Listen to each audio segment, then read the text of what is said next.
Məndə subutsuz şey yoxdur ha. İndi bilin ki, özünə oğru deyənlər, o jizim, varam, ayu, ayı, nə bilim nə, indi görün nə yuvanın quşlarıymış bəziləri. Görün bəzilərini necə istifadə edilmiş də, hakimiyyət istifadə elədiyi oğru ola bilməz. O toyuq oğrusu ola bilər. İndi gəlin göstərim sizə. Görün nə qədər adam burada nə çıxacaq. Emin Naxçıvanski, birinci. Emin Naxçıvanski 2022-ci il iyun 12 iyunda Nant şəhərinin girişində həbs edildi. Digər Azərbaycanlı Xəyyam Haqverdiyev də həbs edildi. Həmən günü. Emin Naxçıvanski saxta adla həmən günü yoxsa ola bilər gün fərqi olur. Bəlkə də bir yerdə həbs edildi. Bunlar zaten hamısı eyni anda həbs edilibdir. 1 saat, 2 saat fərqi ilə ya eyni vaxtda. Emin Naxçıvanski saxta adla və saxta Moldova pasportu ilə özünü təqdim edir. 100 kilometr aralıda Məhəmməd Mirzəlinin evindən 100 kilometr aralıda Fransa xüsusi xidmət orqanları, Interpoldan Europol, bunları çıxdığı deşikdən izləyə nəzarət eləyə gətiriblər, 100 kilometr aralıda tutublar, bilirlər bunu nə silahdan gəliblər, kimlə əlaqədirlər, bunlar nə cinayət törədəcəklər, Mirzəlini vurmağa gəliblər.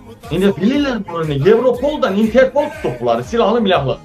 Və deyirlər ki, bunlara deyirlər ki, nə gəzirsiniz də, tutanda, qolunu vuranda, nə gəzirsiniz, məhkəmədə, istintaqda, nə gəzirsiniz? Bunlar saxta Moldova pasportu təqdim ediblər. Güya adı Naxçıvanski deyil, bunun adı Andrey Topaldır. Baxın ha, Emin Naxçıvanskini və onun dəstəsini tuturlar. İlham Əliyev tərəfindən bəylərə tapşırıq verilir. Bəzi məlumatlarda da Kəmaləddin Heydərov tərəfindən, Kəmaləddin qardaşı Səməd tərəfindən, bəzi məlumatlarda bəylərin komandası tərəfindən, Anar Əlizadə tərəfindən pul verilib, İlham Əliyev tərəfindən tapşırıq verilən, kriminal avtoritet özlərinə deyən bu adamlar Mirzəlini öldürməyə gəliblər. Və gör, bundan başqa neçə adamları öldürüblər, onları da deyəcəyəm.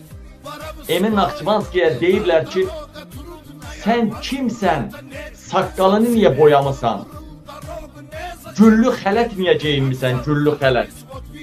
Deyib ki, mən petuğam. Açıqsa deyib, mən cinsi adlığam deyib. Birbaşa Əli Qandallı məhkəmənin salonunda ala, birbaşa saqqalını boyayıb, baxın. Yalan deyirəmsə dünyanın ən namussuz adamı mənəm. Mən subutumu qoyuram ortaya. Siz də subutunuzu qoyun ortaya. Ala, hələ gör nə subutlar qoyacam ha. Ala. Saqqalını boyuyubdur. Ala. Deyəcəz ki, abi, saqqalını boyama normal haldır da. Normal haldır. Saqqalını boyuyub, tərk eləmək üçün bu kriminallardır. Çox yerdə adam öldürüblər. Saxta pasportu kim verib, İlham Əliyev verdirib bunlara. Normal haldır. Saqqalını boyuyub. Bunun petruqla nə əlaqəsi var? Deyəcəm, narahat olmayın. Ala baxın, bu da bunun güllü paltarı. Ala.